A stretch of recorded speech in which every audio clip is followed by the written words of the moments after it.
험난한 항해의 시작. 삼성이 진보적인 활동을 하는 단체들의 블랙리스트를 작성하고 계열사 임직원들의 이들 단체 후원 내용을 파악해 그룹 차원에서 관리해온 사실이 폭로됐습니다.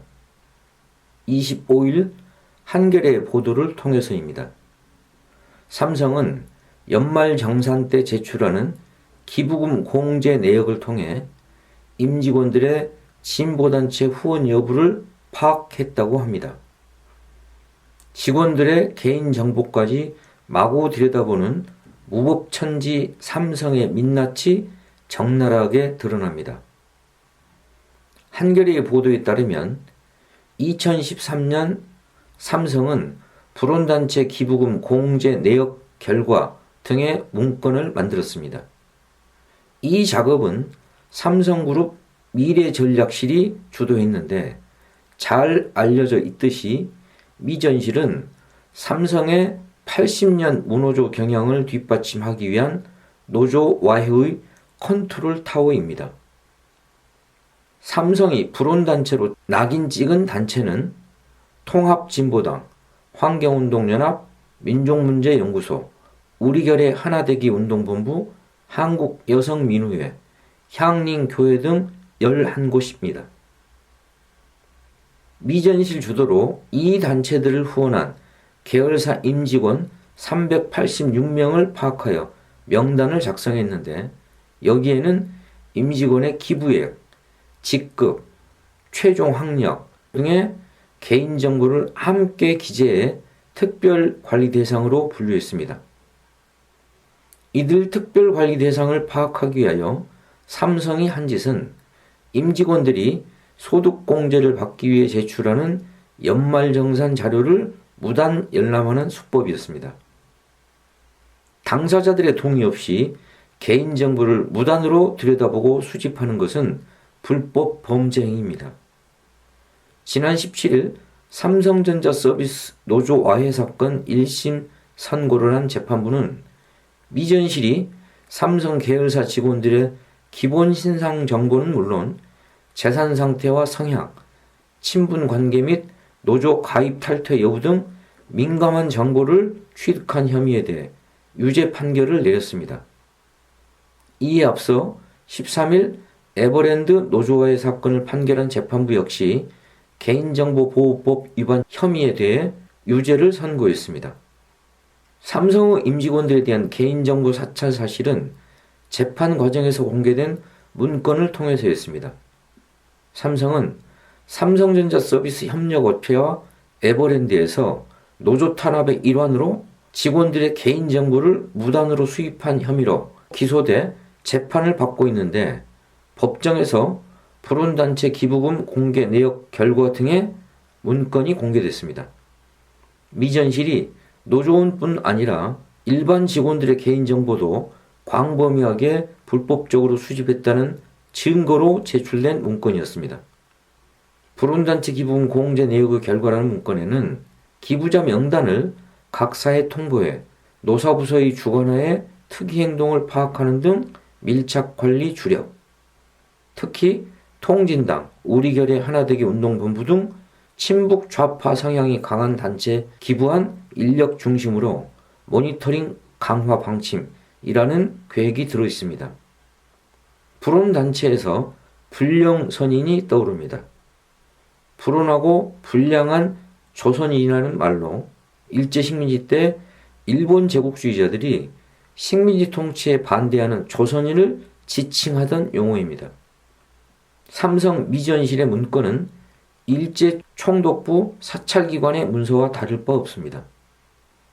삼성 에버랜드와 삼성전자서비스 노조와의 사건을 심리한 재판부는 지난 13일과 17일 각각 삼성의 조직적인 노조와의 공모 범행을 인정하며 관계자들에게 실형을 선고하고 법정 구속했습니다. 삼성의 2인자 이상훈 삼성전자 이사회 의장이 징역 1년 6개월을 선고받았고 강경훈 삼성전자 부사장도 함께 구금됐습니다. 범행에 가담한 노무사와 전직 정보경찰 2명에게도 실형이 내려졌습니다. 재판에 넘겨진 32명 중 26명에게 유죄가 선고됐다는 사실만으로도 삼성의 노조와의 공작이 얼마나 전방위적이고 무자비하게 자행되었을지 익히 짐작이 됩니다. 삼성은 이른바 그린화 작업이라는 이름으로 그룹 차원에서 노조 와해를 계획했고, 삼성전자와 삼성전자 서비스 등 자회사에는 태스크포스 팀을 두고 이 계획을 실행에 옮겼습니다.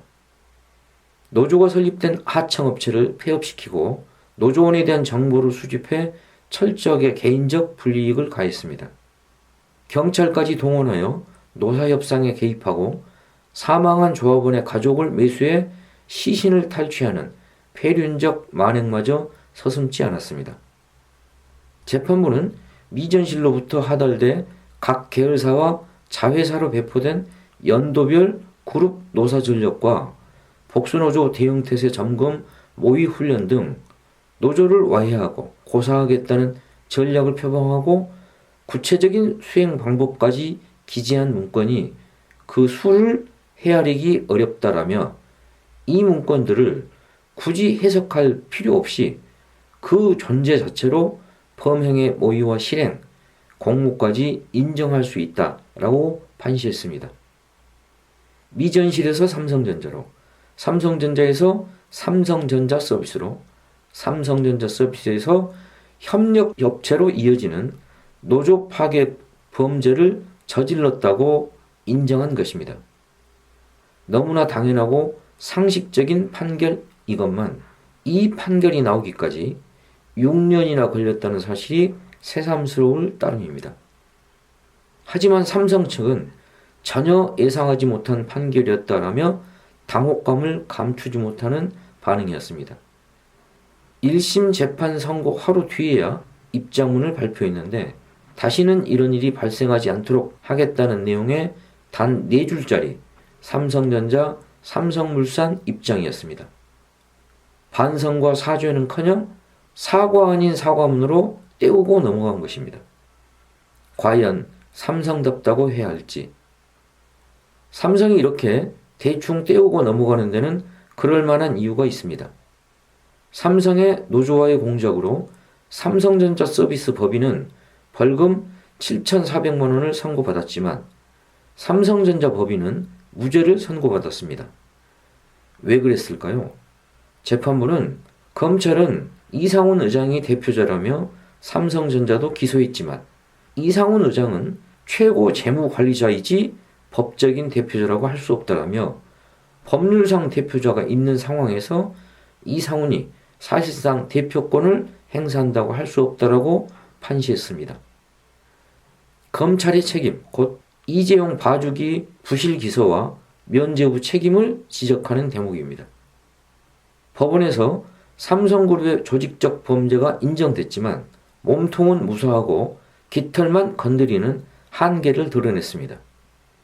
애초에 검찰이 이재용 삼성전자 부회장을 비롯한 총수 일가를 사법처리 대상에서 제외하는 면죄부를 줬기 때문입니다. 검찰은 이 사건의 최종 책임자로 삼성 1인자 이재용 회장이 아닌 이상훈 의장을 지목해 기소했습니다. 누가 보더라도 재벌 봐주기라는 비판을 피할 수 없는 꼼수였습니다. 총수 일가가 빠진 반쪽짜리 기소로 삼성그룹의 노조 파괴 공작에 대한 완전한 실체 규명은 미완의 과제로 남게 되었습니다. 삼성 왕국의 해체, 아직 갈 길이 멉니다. 험난한 항해의 시작입니다. 지난 12일 영국 총선에서 노동당이 참패했습니다. 하원 총 650석 중 보수당이 365석, 노동당이 203석, 스코틀랜드 국민당이 48석 등을 차지했습니다. 보수당은 30년 만에 최대 승리이고 노동당은 1935년 이후 최대 패배입니다. 영국 총선 결과에 대한 다양한 분석들이 나오고 있습니다. 철학자 슬라보의 지적의 견해가 시사적입니다. 그는 영국 노동당이 패배한 원인이 여럿 있겠지만 자신이 생각하는 원인은 세 가지라면서 그 가운데 하나로 민주사회주의자들이 지닌 치명적인 한계를 지적합니다. 그의 주장을 요약하면 이렇습니다. 우리가 살아남기 위해서는 급진적인 변화가 필요하다. 세상은 완전히 바뀌어야 한다. 선거제도나 삼인주의적 조처로 급진적인 변화를 이룰 수 있다는 미망을 품지는 말자. 우리가 바라는 미래를 이루기 위해서는 그보다 훨씬 더 많은 것을 해야 한다. 우리는 지금 우리의 생존이 걸린 험난한 항해를 시작했다.